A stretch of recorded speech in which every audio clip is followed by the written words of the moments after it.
Saludos mis queridos hermanos, amigos.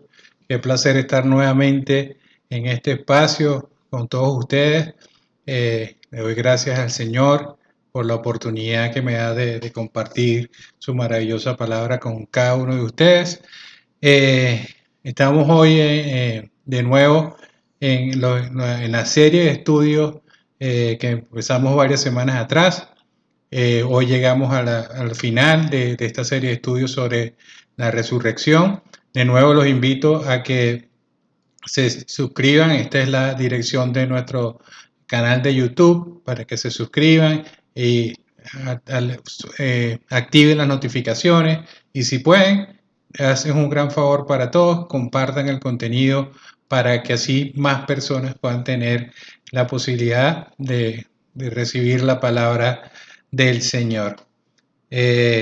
Vamos a estar entonces, como siempre, dedicando un par de minutos a la oración para poner al Señor, ofrendar al Señor, ofrecer este tiempo a Él con toda nuestra disposición, con toda nuestra dedicación.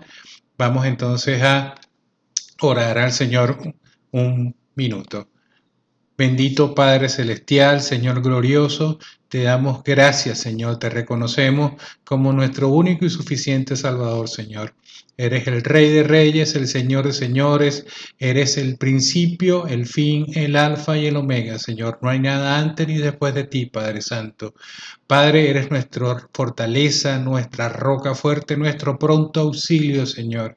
¿A quién acudiremos, Señor, sino a ti, Padre Santo? En ti hay palabra de sabiduría, Señor, en ti hay palabra de esperanza, palabra que reconforta y palabra que vamos a compartir el día de hoy.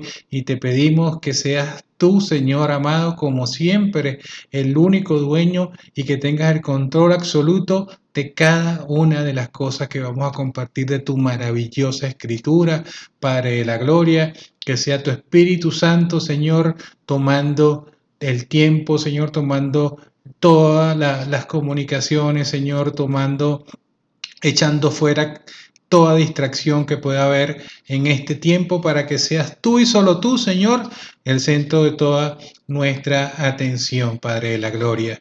Te lo pedimos, Señor, en el maravilloso nombre de tu Hijo Jesús. Amén y amén. Mis queridos hermanos y amigos, perdón, hoy hemos llegado como dije, a la culminación de esta serie de estudios. Llegamos al final del capítulo 15 de esta temática que ha girado alrededor del tema de la resurrección corporal, la resurrección de Cristo que garantiza nuestra resurrección. Así lo hablamos desde el primer día. Y para sellar este tema, o para darle cierre a este tema, Pablo va a terminar esta exposición en lo que vamos a ver hoy, explicándonos, dándonos a conocer el complemento del misterio develado que es el arrebatamiento o el rapto de la iglesia, así también como la victoria final que obtendremos todos nosotros como cristianos sobre la muerte, sobre el pecado, y esto gracias al sacrificio de nuestro Señor Jesucristo. Vamos entonces hoy en esta parte final, vamos a estar leyendo o vamos a estar estudiando los versículos del 50 al 58, los últimos versículos de este capítulo. En estos versículos Pablo nos resume lo que titulamos la victoria final sobre la muerte. Es el título que le pusimos a esta entrega final de esta serie. Después de haber estudiado todos estos versículos, quizás podemos concluir que no hay o no debe haber otro pasaje en la Biblia, otro capítulo que explique de manera tan detallada y haga una exposición tan poderosa e intensa como la ha hecho Pablo en este tema que es fundamental en el Evangelio y por tanto fundamental o parte de los fundamentos, de la base de nuestra fe cristiana.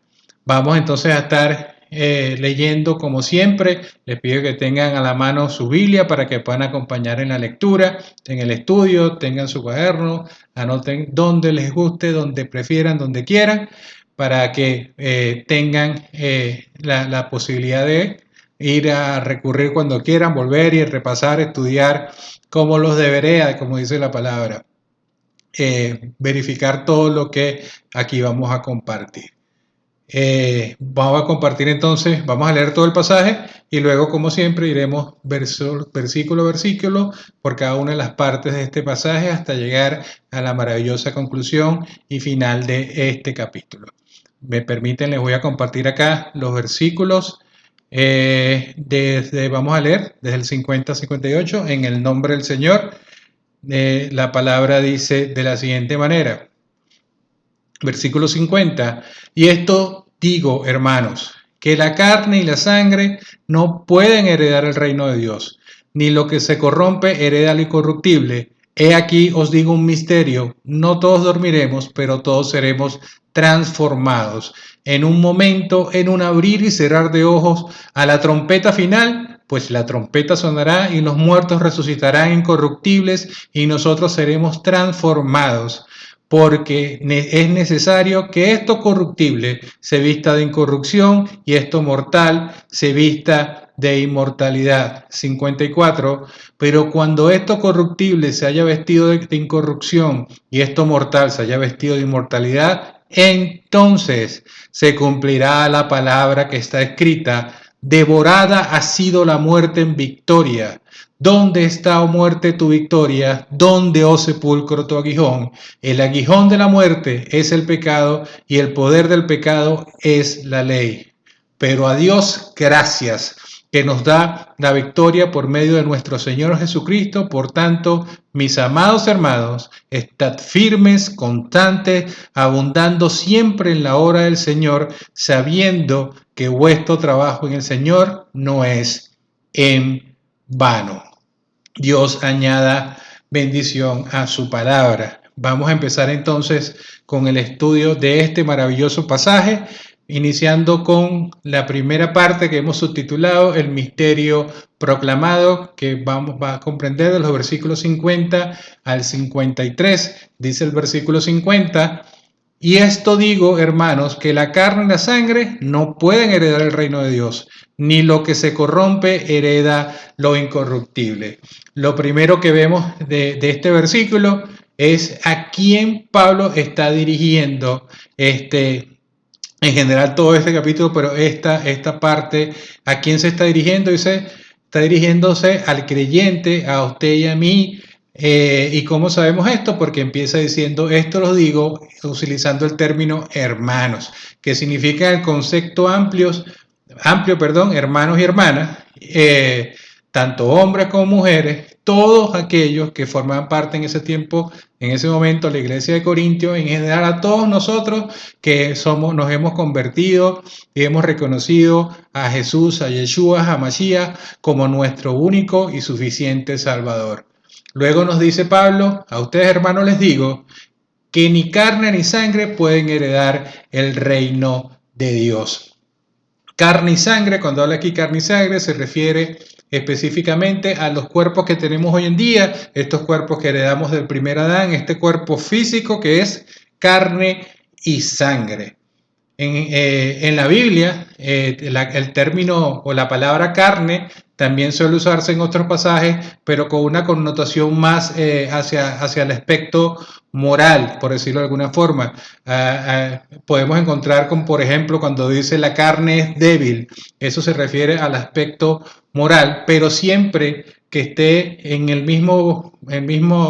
la misma sentencia, en la misma oración, o conectadas de alguna forma carne con sangre, ese carne y sangre siempre va a ser referencia a la humanidad, al cuerpo físico como tal.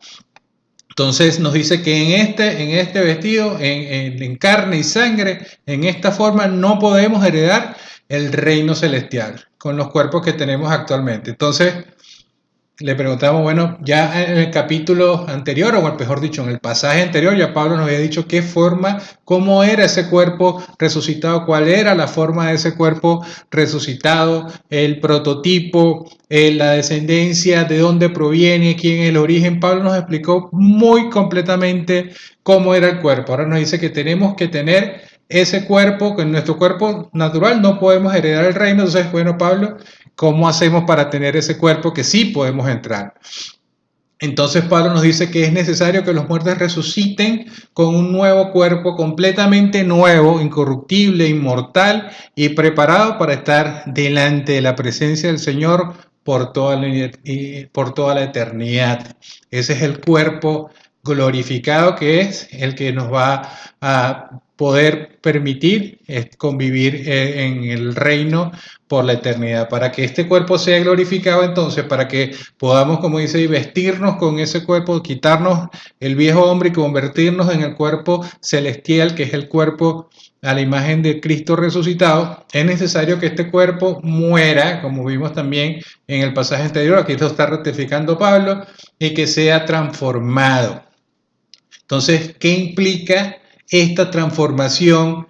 Y la otra pregunta es, ¿y qué hay de aquellos que cuando esta resurrección ocurra aún estén vivos? Esta es como las incógnitas que Pablo pasa entonces a dar respuesta y aclarar en los versículos subsiguientes. Dice el versículo 51, he aquí os digo un misterio, no todos dormiremos, pero todos seremos transformados.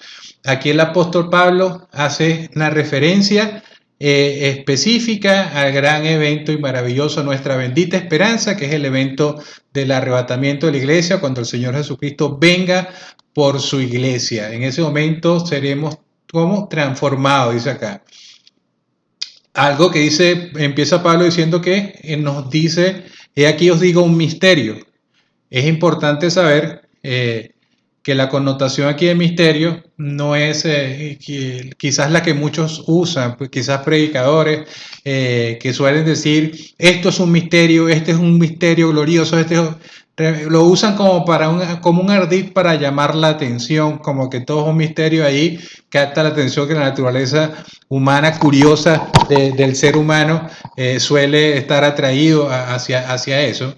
Aquí bíblicamente un misterio tampoco significa lo que conocemos habitualmente, que es algo que no tiene solución, es algo, no, aquí la Biblia cuando habla de misterio, lo que quiere decir, perdón, es que dentro del contexto bíblico un misterio implica algo que en el Antiguo Testamento, en el tiempo de los profetas, no tenía respuesta o los profetas no hablaron de eso porque no tenían la revelación, no tenían, estado oculto, no lo vieron, no eran conscientes de esto, que en general no podían explicar. Entonces esto ahora en el Nuevo Testamento, que es el libro de Hebreo que el Nuevo Testamento es la sombra del Antiguo Testamento, es el que hace la sombra en el Antiguo Testamento, el cumplimiento, viene entonces la revelación de aquello que no tenía explicación en aquel tiempo del Antiguo Testamento. Entonces, esa verdad viene a ser ahora revelada, como es el caso de Pablo, que se consigue como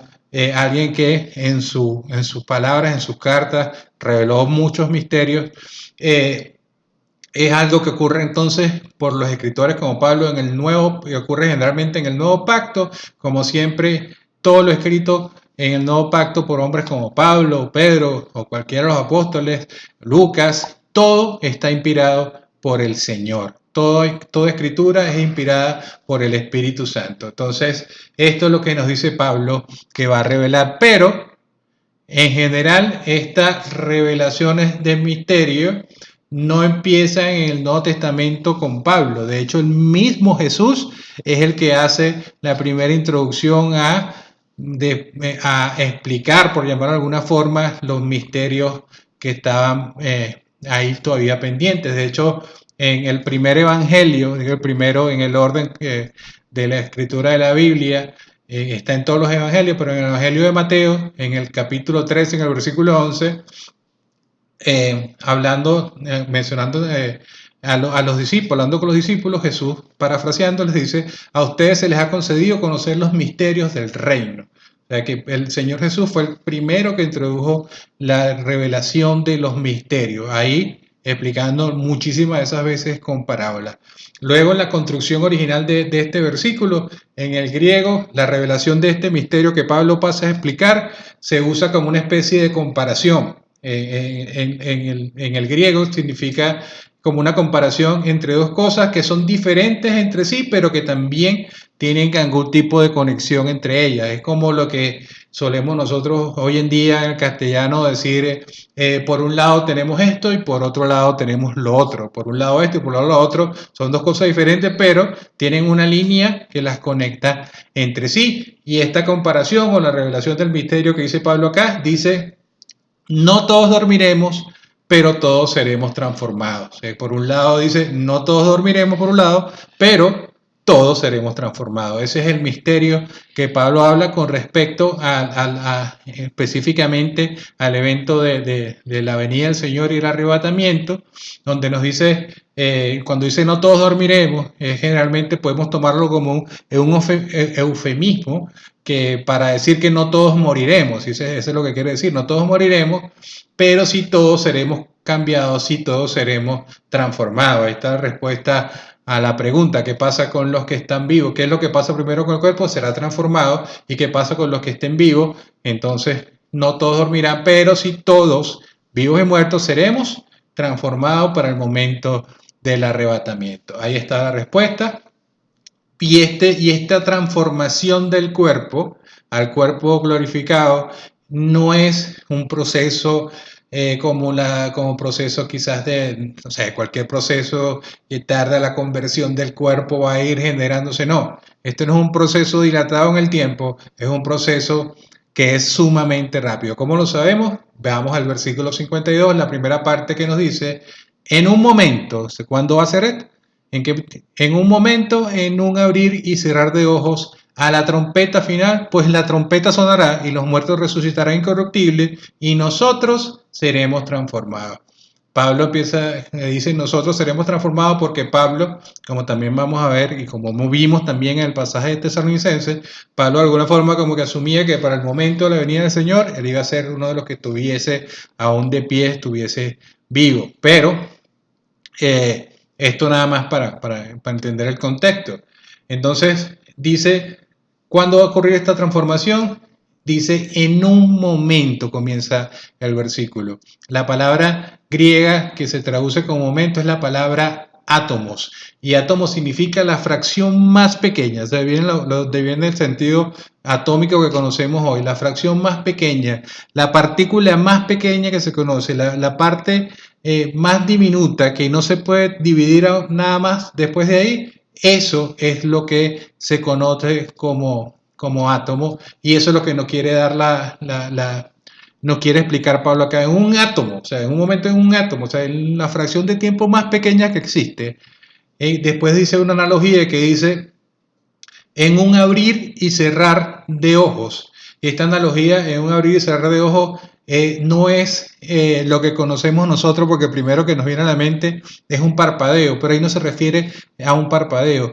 La palabra griega que se tradujo como abrir y cerrar es ripé, que significa, es un espasmo. Es muchísimo más rápido que un pestañeo. Es algo que ocurre centellante, es algo que ni siquiera dicen algunos que tratan de explicar, algunos estudiosos, que es como el tiempo que tarda la luz a la velocidad de la luz, que es lo más rápido que se ha encontrado, lo que tarda la luz en llegar al iris, a la retina del ojo. O sea, ese tiempo que es tan pequeño, ese tiempo que es un tiempo átomos y es un espasmo del ojo en ese tiempo tan pequeño, que no es ni un segundo, ni un milisegundo, ni un nanosegundo, ni un pico de segundo, no, es en ese tiempo átomos, en un espasmo del ojo, así de rápido será nuestra transformación. Por eso sabemos que no es un proceso que va a tomar tiempo, sino así, en esa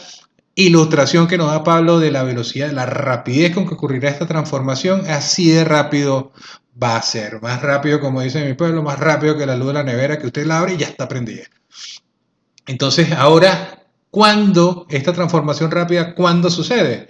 Veamos la respuesta en el versículo, en la segunda parte de este versículo. Dice, a la última trompeta, en la última trompeta, ahí sucede. ¿Y qué es esta trompeta? ¿A qué se refiere con esta trompeta? Bueno, esta misma trompeta, como les dije, es la que Pablo está hablando acá del evento del arrebatamiento. Esta misma trompeta la conseguimos en otro pasaje que describe también el arrebatamiento, que está en Primera de Tesalonicenses, en el capítulo 4, describe también la parusia, el arrebatamiento de la iglesia.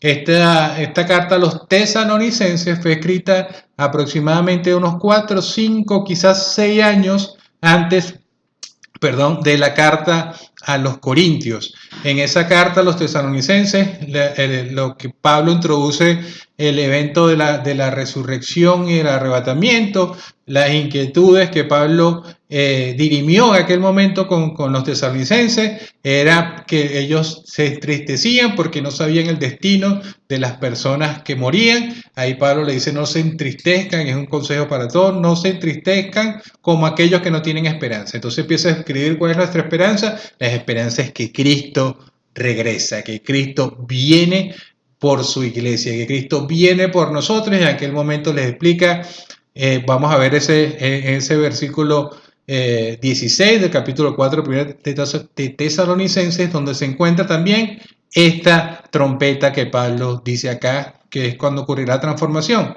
Les voy a compartir, si me permiten, un segundo por favor. Aquí está, 1 Tesalonicenses 4:16, dice: porque el Señor mismo, con voz de bando, con voz de arcángel, y está resaltado acá, y con trompeta de Dios, descenderá del cielo, y los muertos en Cristo resucitarán primero.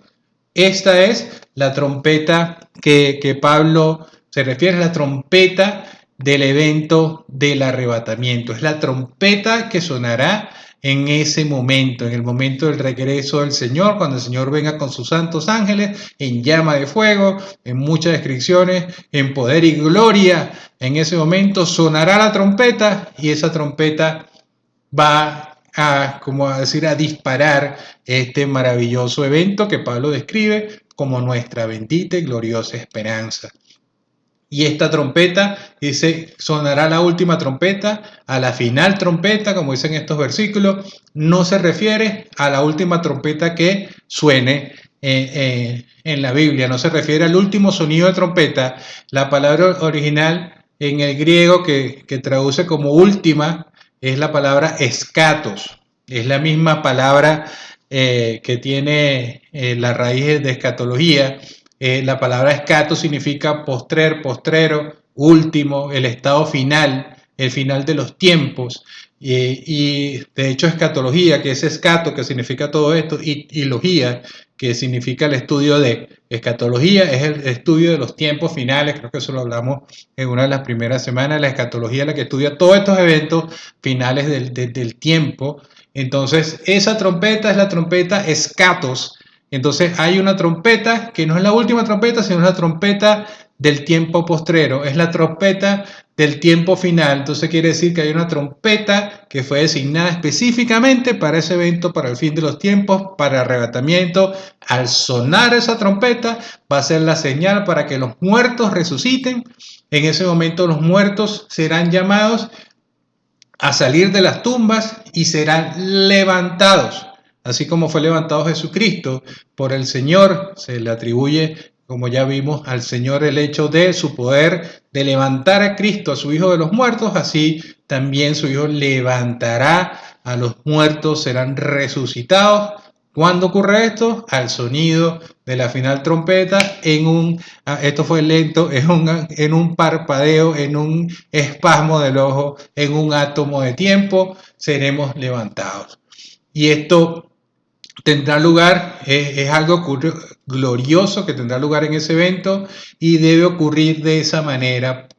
¿Por qué? Nos dice Pablo acá, en el versículo 53, dice: porque es necesario que esto corruptible se vista de incorrupción y esto mortal se vista de inmortalidad. De nuevo Pablo nos dice, primero nos dijo: carne ni sangre pueden heredar el reino, esto corruptible debe convertirse en nuestro cuerpo corruptible. Ya lo vimos la semana pasada, que decae, que es un cuerpo propenso como todo lo que está creado, a la segunda ley de la termodinámica, la entropía, envejece, todo decae, todo se daña, todo al final se deteriora. Entonces nos dice que esto que somos hoy, que somos carne y sangre, como nos definió al principio, que somos perecederos, que somos ese cuerpo del postrer Adán, ese cuerpo no puede heredar, ese cuerpo que tenemos hoy, este cuerpo natural, no puede heredar el reino de Dios. La mortalidad, cuando dice aquí, esto de mortal se convierta en inmortal. Cuando habla de mortalidad, mortalidad es la muerte, es hablar de muerte. Entonces, ¿qué nos dice eso? Que somos mortales, ¿por qué? Porque vamos a morir. Entonces, esto inmortal tiene que vestirse de inmortalidad, que es la vida eterna, y entonces no estaremos sujetos ya a la muerte, seremos inmortales, no seremos más seres que propensos a la corrupción en ese nuevo cuerpo que es transformado, no tendremos, sufriremos decadencia, ni tampoco pereceremos, nos convertiremos en aquello que no decae, que no perece y que no muere. Ahora vamos a la segunda parte de este pasaje, que es de los versículos 54 al 56, que hemos subtitulado La gran victoria o el fin del pecado y la muerte. Vamos a ver el versículo 54 que dice, pero cuando esto corruptible se haya vestido de incorrupción y esto mortal, fíjate que Pablo vuelve a lo mismo y hace énfasis de nuevo, y esto mortal se haya vestido de inmortalidad, lo que ocurrió en el versículo 53, dice, entonces se cumplirá la palabra que está escrita. Devorada, la versión Reina Valera dice sorbida, ha sido la muerte en victoria. Entonces, cuando ocurre este cambio, esta transformación, y en ese momento, en ese átomo de tiempo, cuando se levanten los muertos a la final trompeta, se va a cumplir la palabra. Pero Pablo, ¿cuál es esa palabra? ¿Dónde está escrita? ¿Y a qué hace referencia? Cuando siempre que Pablo dice lo que está escrito en la palabra, habla del Antiguo Testamento. Recordemos que Pablo era fariseo de fariseos, como en algún momento se describió él, estudioso de la ley, estudioso de la palabra, y esto que dice se cumplirá la palabra lo toma prestado o hace referencia a Isaías capítulo 25, versículo 8. Lo voy a compartir para que los leamos juntos. Isaías 25, 8, que dice, hablando del Señor, dice, Él destruirá la muerte para siempre. Esto es lo mismo que te hizo cuando sorbía, ha sido la muerte en victoria, está haciendo referencia a esta palabra. Dice, Él destruirá la muerte para siempre. ¿Quién? El Señor Dios. Enjugará las lágrimas de todos los rostros y quitará el oprobio de su pueblo de sobre la tierra, porque el Señor ha hablado. Entonces a esto se refiere Pablo, que es la palabra que se va a cumplir en ese momento, en ese instante de la resurrección de los muertos y del arrebatamiento. En ese momento devorada ha sido la muerte en victoria. Si entonces la muerte será en ese momento el último enemigo conquistado y derrotado por completo, y en el cielo no hay más muerte. En ese reino celestial, en ese reino por venir, no habrá más muerte. Entonces recordemos en el versículo 26 de este estudio que estuvimos haciendo, 25 y 26, se lo voy a leer para que lo traigamos de nuevo a la memoria. Dice, versículo 25 dice, porque es preciso que Él reine hasta que haya puesto todos sus enemigos por debajo de sus pies. Y el postrer enemigo, el versículo 26 dice, y el postrer enemigo que será destruido es la muerte. ¿Y cuándo ocurre eso? En este preciso momento que estamos viendo ahora. Cristo, cuando Él resucitó, Él derrotó Él mismo a la muerte, y ahora cuando nosotros resucitemos y seamos transformados, los que estemos vivos, en ese momento ya la muerte no tendrá más efecto sobre nosotros. Ya la muerte no tendrá ningún poder, ninguna autoridad sobre nuestras vidas. De hecho, quiero compartirles un versículo de uno de los evangelios con respecto a la resurrección que habla de esto. Se los comparto. Está en Lucas 20, del 34 al 36, para los que anotan. Se los voy a compartir acá. Lucas 20, versículos 34 al 36 dice, y Jesús les dijo a los discípulos, los hijos de este siglo se casan y son dados en matrimonio.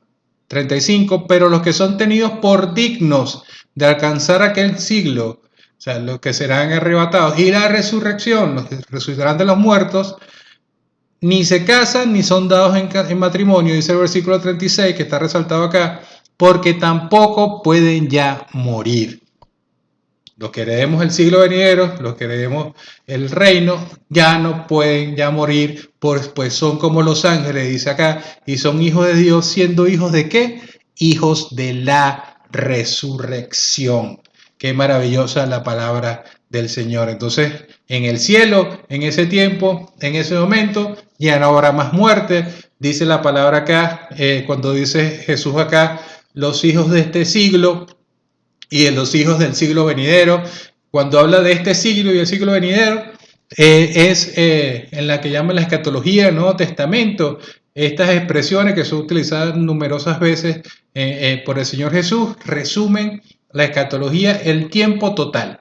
El tiempo total eterno está resumido cuando dicen este siglo y el siglo venidero. Son dos espacios de tiempo que resumen todo el tiempo eterno, y la línea divisoria entre este siglo y el siglo venidero es la venida del Señor Jesucristo, la parusia de Jesucristo, cuando ocurra, como les preguntaron los discípulos también en Mateo 24, Señor, ¿cuándo será la señal de tu venida y del fin del mundo? Ahí, del fin de este siglo acaba en la venida del Señor. Cuando el Señor ponga a todos sus enemigos, y el último enemigo, entonces, ¿quién será? La muerte, cuando la muerte ya no tenga más autoridad sobre nosotros. ¿Por qué digo que esto comprende todo el tiempo, este siglo, el siglo venidero?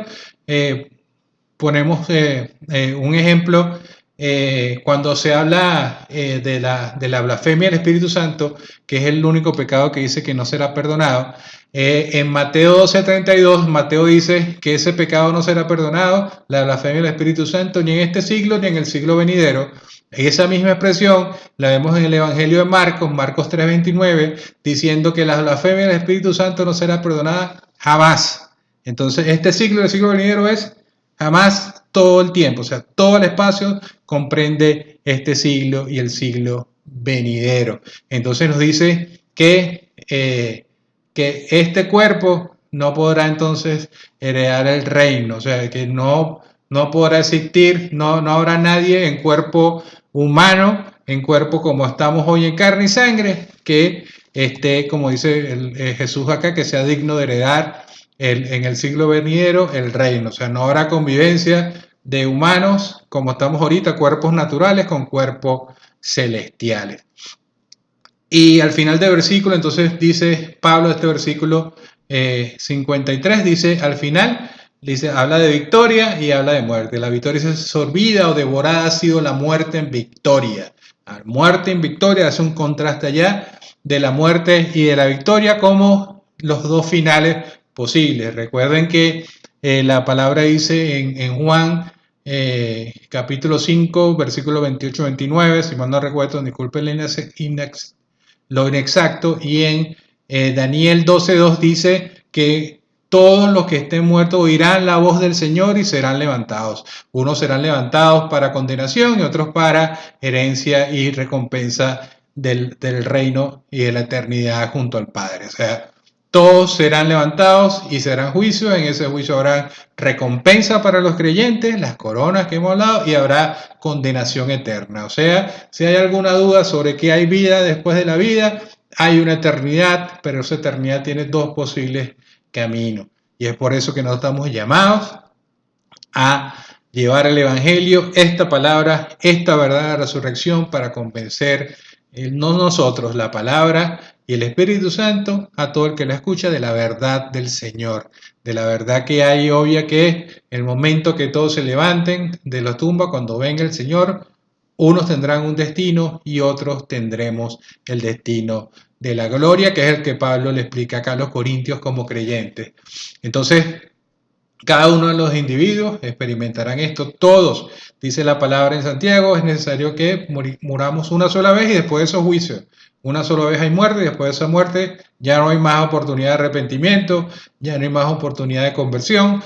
En esa muerte vendrá el juicio y este juicio tendrá como resultado condenación o vida eterna. Por eso es tan importante, mis queridos hermanos, esta palabra que estamos hablando hoy acá, que hemos compartido todo este tiempo, y en general la palabra de Dios, el Evangelio, que nos habla esta verdad que es irrefutable. No para que la gente venga bajo el temor del infierno, porque Jesús no proclamó el infierno, sino el reino es lo que está proclamando, no por temor, sino por el amor del Padre. Eso es lo que debería, y eso es lo que nos atrae a la verdad, a la palabra y a creer en Cristo como nuestro único y suficiente Salvador.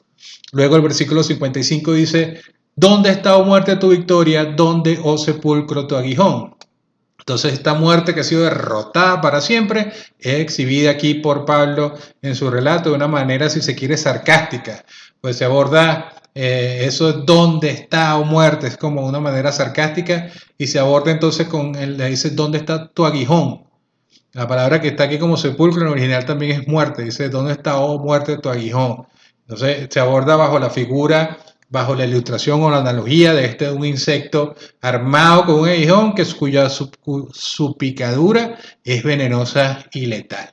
Entonces la palabra aguijón, que se traduce en el griego como kentrón, se refiere principalmente, ellos la usan principalmente cuando se van a referir a animales como abejas o serpientes, cuyo aguijón, en este caso el aguijón de la abeja, y los colmillos, que son también como aguijones en la serpiente, cuya mordedura o picadura de ese aguijón es venenosa y es letal. Entonces, el aguijón de esa muerte, dice acá Pablo, ¿dónde está tu aguijón? Ese aguijón que donde está el veneno, que es lo letal, se fue. Ya no existe. Dice, ¿dónde está muerte? O sea, ya no impresiona. Ya no tienes nada que van a gloriarte, muerte. Ya no tienes ninguna autoridad porque tu aguijón se ha ido. Ese golpe contra la muerte empezó con, con Cristo en la cruz del Calvario, donde dice que Él exhibió a todos derrotados, incluyendo a la muerte. Él venció a la muerte resucitando, y en este momento nosotros también la venceremos. Ya no habrá más autoridad de la muerte sobre nosotros. Entonces llegará el momento que eso que empezó con la resurrección de Cristo, que nos dice aquí Pablo en todo este maravilloso capítulo, que esa resurrección es garantía de la nuestra. Entonces el cumplimiento futuro de la vencimiento o derrota de la muerte está escrito. Luego, en el versículo 56, es la interpretación de este versículo 55 que acabamos de leer, y dice: el aguijón de la muerte es el pecado, y el poder del pecado es la ley. Entonces la muerte en sí misma como muerte, nos está diciendo Pablo aquí que no tiene ningún poder. Entonces lo que hace que la muerte sea poderosa, ¿qué es? El pecado. Esto es lo que nos dice Pablo.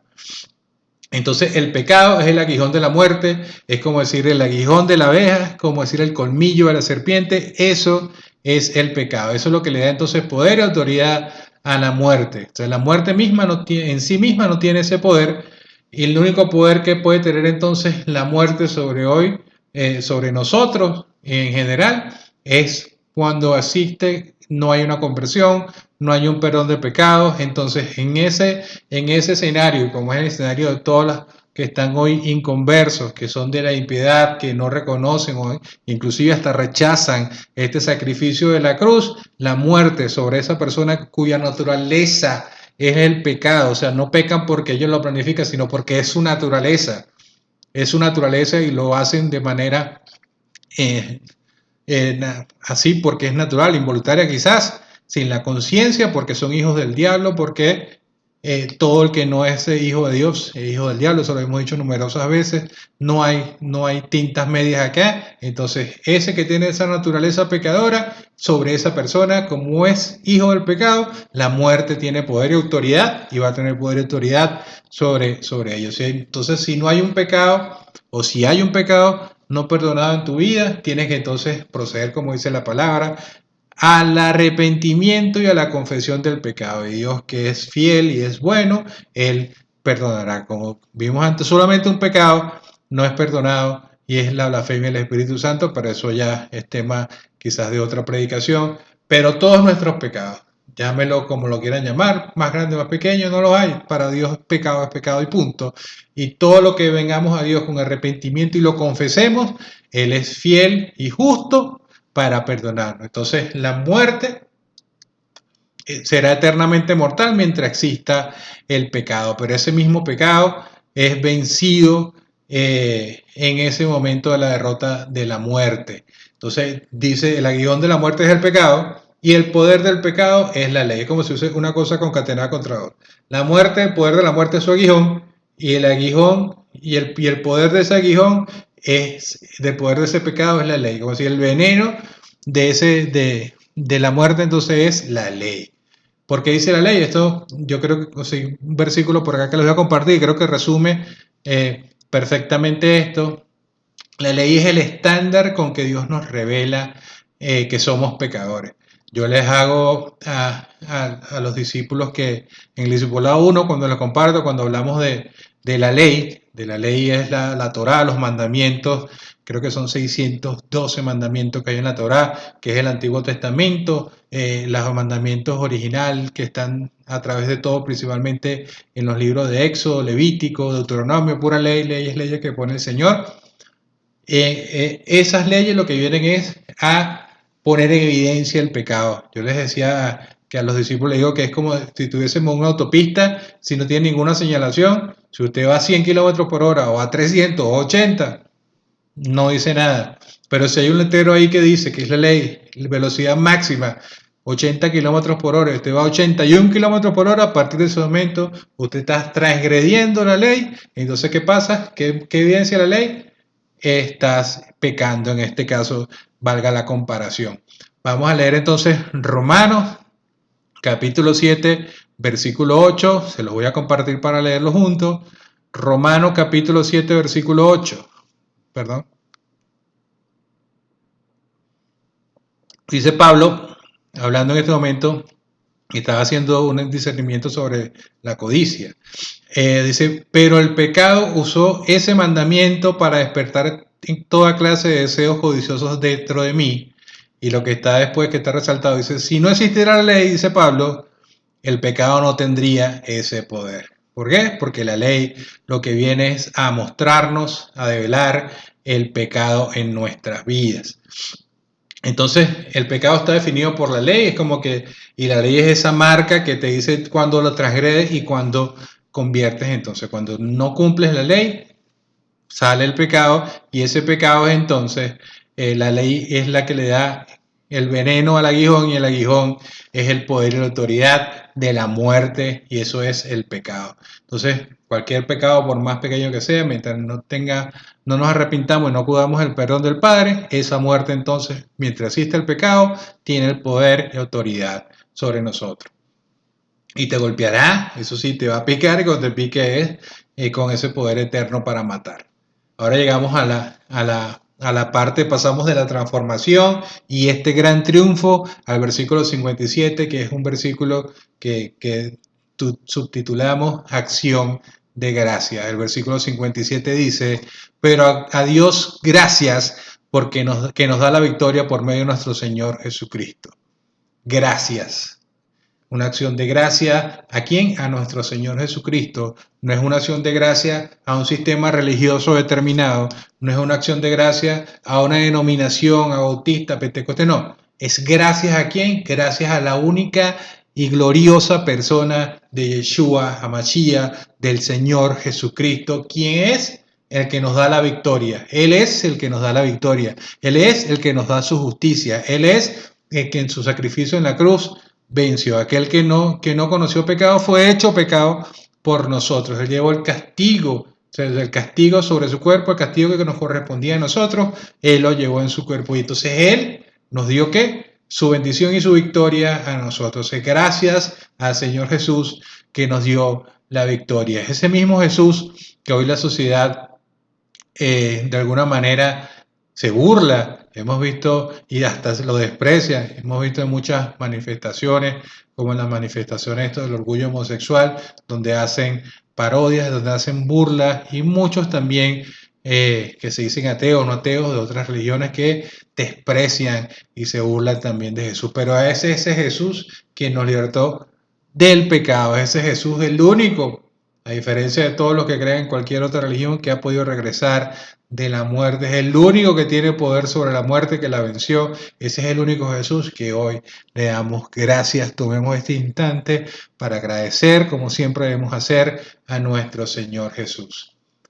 Si ha de haber entonces esa victoria que nos promete la palabra, una victoria total y absoluta sobre el pecado, la resurrección, el hecho de la resurrección, que es lo que Pablo ha llevado todo este capítulo, es la victoria sobre el pecado, y esa resurrección entonces se define como el evento cumbre de la redención. La redención se completa con la resurrección. Recordemos que fuimos redimidos inicialmente en espíritu cuando nos convertimos y aceptamos al Señor, el espíritu que estaba muerto desde el momento del pecado original, muertos en delito y pecado, como decía la palabra, fuimos redimidos en espíritu, nacimos de nuevo, y ahora la redención se completa con la redención del cuerpo. El momento que somos redimidos espiritualmente, el Espíritu de Dios viene a vivir entre nosotros, y la redención del cuerpo ocurre en este momento de la resurrección. ¿Cómo y por qué? Porque Jesús satisfizo todas las infracciones que posiblemente se podían cometer o se cometieron por la ley. Todo eso lo pagó Cristo con su sacrificio en la cruz. Todo lo que alguna vez se rompió, todo lo que alguna vez se transgredió, Cristo pagó con precios de sangre, la sangre gloriosa, el precio más caro, el precio más alto que puede dar el que es padre, lo conoce, dar la sangre de su hijo. No escatimó el Señor a dar su hijo, y a ese precio de sangre se pagó todo esto. Entonces, y con ese precio y con eso, con ese pago, quedó todo resuelto, y la muerte ya no tendrá más ese aguijón con nosotros.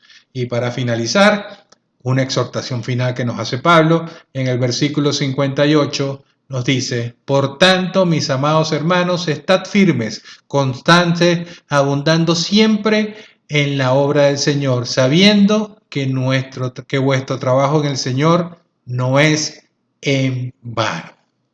Pablo llama a los corintios hermanos míos amados, a pesar de todas las debilidades, las falencias, la mala doctrina, las falsas creencias que tenían los corintios, no solo que explica Pablo en este capítulo, sino a través de toda esta carta, todo lo que Pablo dirimió acerca de lo que estaba pasando en Corintios. A pesar de todo eso, Pablo dice: mis hermanos, ustedes son para mí amados. Eso es la muestra del amor de Cristo en que estaba expresando Pablo en él.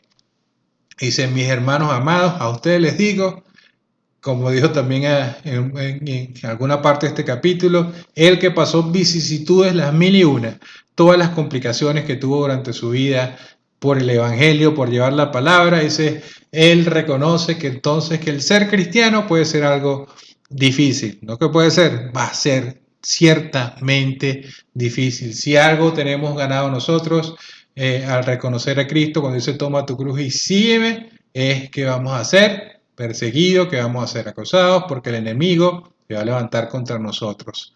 Él dice que llevar el evangelio, nos dice Pablo, que llevar el evangelio, llevar la palabra, como él mismo nos mostró, puede ser objeto de persecución, y que quieren pasarte hasta filo de espada, desde apedrearte hasta pasar a filo de espada. Pero sin embargo, el Señor te dice acá, en el cierre de este capítulo: estad firmes, inamovible, dice la palabra, que no se mueva ni un dedo, firmes parados en la roca, aguanta, resiste, nos dice el Señor. Nunca olvides esta realidad y esta verdad que hoy estoy proclamando, dice Pablo, esta verdad de Dios que hoy nosotros leemos en la Sagrada Escritura. Nos pide que estemos firmes, que no nos olvidemos de ese sacrificio de Cristo Jesús. Entonces el Señor te dice: no importa qué gobierno esté, quién esté gobernando nuestra nación, que el gobierno va y viene, que no importa quién esté en ese momento gobernando, no importa lo que esté pasando, las vicisitudes, las tribulaciones que tenemos por seguro que vamos a pasar. Dice: no se olviden de esto, mis hermanos. Sigan firmes. ¿Firmes en qué? En el evangelio y en el trabajo de la obra. ¿Firmes en qué? En esto que nos dejó el Señor Jesús, en proclamar su palabra, en creer en esta verdad definitiva, como la expuso Pablo acá, de la resurrección futura y de la venida de nuestro Señor Jesucristo, porque es lo que no debemos olvidar, que el Señor Jesucristo fue, es y será Rey de reyes, Señor de señores, y a Él le debemos total obediencia. Somos esclavos voluntarios, suprimimos nuestra voluntad a la voluntad del Señor. Esto también es una exhortación a reflexionar sobre la convicción que debemos tener sobre este trabajo que estamos haciendo para la iglesia, hacer este trabajo para la obra con la convicción de que nuestra doctrina, nuestra creencia, nuestra enseñanza es la correcta, es verdad, y la futura resurrección está por venir, y que esto nos llama a nosotros como cristianos a vivir de la manera correcta, que muchas veces parece que es como el salmón que vamos contracorriente. Esa es la vida del cristiano, pero es el camino angosto, el que casi nadie quiere tomar, pero es el camino que conduce a la vida. No dejes que nadie, mi querido hermano y amigo, si estás convencido, amigo que me escuchas hoy, si estás convencido de estas verdades que hemos venido expresando acá y hemos venido revelando, si estás convencido, no permite que ya nunca nadie más te quite esa convicción, mis queridos hermanos, porque llegará el día, llegará Maranata, que recibirás la recompensa por tu trabajo, dice acá. El Señor nos exhorta que estemos firmes porque tu trabajo será recompensado. Todo el sacrificio de la que estás haciendo por la obra del Señor Jesús tendrá recompensa. Tu labor no será para nada en vano. Y cuando venga el Señor en ese día glorioso, va a recompensar a su pueblo. Y esto, para cerrar, se resume perfectamente en un versículo, el versículo 12 del capítulo 22 de Apocalipsis. Se los comparto para el cierre. Dice Apocalipsis 22:12. El capítulo 22 es el último capítulo de Apocalipsis, por tanto es el último capítulo de la Biblia. Dice el Señor: he aquí yo vengo pronto, gloria a Dios, y mi recompensa está conmigo. ¿Para qué? Para recompensar a cada uno según su obra. Estemos firmes, mis hermanos, estemos parados en la roca, inamovibles, convencidos de que la verdad de nuestro Señor Jesucristo y su promesa, nuestra bendita y gloriosa esperanza está por venir. No la demos por tardanza como muchos las dan, como dice Pedro en su segunda carta, no demos eso como tardanza porque el Señor vendrá y Él está dando tiempo más bien para que todos procedan al arrepentimiento y para que nadie perezca, dice la palabra. Entonces, ese momento, ese tiempo, mis queridos hermanos, vendrá y que nos consiga velando y obrando como en Nehemías, con una mano la espada y con otra mano en la palabra, con la otra mano en la oración, velando por nosotros, sabiendo que nuestro trabajo tendrá recompensa. Este versículo final, particularmente para mí, hemos llegado ya al final de este capítulo, me llegó con una brisa fresca, como algo reconfortante, pero ciertamente este trabajo a veces te desanima. Esto que emprendimos ahora, esta iniciativa de lanzar este canal de YouTube, lo que estamos haciendo en Facebook, a veces tenemos dudas, a veces no sabemos, estamos llegando. Esto para mí totalmente nuevo, de pararme frente a una cámara y no tener la mirada del otro allá, esa retroalimentación de mis hermanos, de todo. Es algo totalmente nuevo, a veces te desmotiva, pero llegan palabras de aliento a través de otra persona, y en este caso también para mí, palabra de aliento como este versículo, que no importa, estemos firmes porque la recompensa vendrá. Gloria al Señor. Llegamos al final de este capítulo, que espero que haya sido de provecho y de bendición para cada uno de ustedes. Espero que sigan con el contenido de nuestro canal y nuestra página de Facebook. Vendrá el próximo domingo, iniciaremos una serie diferente quizás, o tomaremos otro tema, según el Señor nos ministre. Por el momento, le quiero dar las gracias y pedirle un minuto para orar por cerrar esta enseñanza el día de hoy. Glorioso Padre, te damos las gracias, Señor, porque tu palabra es viva y eficaz, Señor. Tu palabra es en el momento, Señor, es sabiduría, es enseñanza. No solamente nos confronta, Padre, también nos enseña, nos redarguye y también nos reconforta, Señor Jesucristo. Padre, estamos convencidos, Señor, de que tú regresarás por tu iglesia, Señor. Y anhelamos ese momento de tu regreso y vamos a seguir estando firmes como lo pides en la exhortación final, trabajando en tu obra, Señor, por tu palabra, por llevar la verdad a donde tú desees, Señor, que debemos hacerlo, Padre de la Gloria. Padre, bendigo a todos y cada una de las personas que tomaron este tiempo y su disposición que tú pusiste en su corazón para atender este espacio, este contenido. Señor, lo bendigo a ellos y bendigo también a sus familias, Padre de la Gloria. Le doy gracias, Señor, por permitirme, darme la honra y el privilegio de llevar este tiempo, esta palabra, Señor. Te agradecemos, Padre Alto, estamos en acción de gracias siempre como entramos por las puertas de tus atrios, Señor, y te damos gracias eterna, Padre Santo, en el poderoso nombre de tu Hijo Jesucristo. Amén y amén. Que Dios los bendiga, mis queridos hermanos, y que Dios los guarde.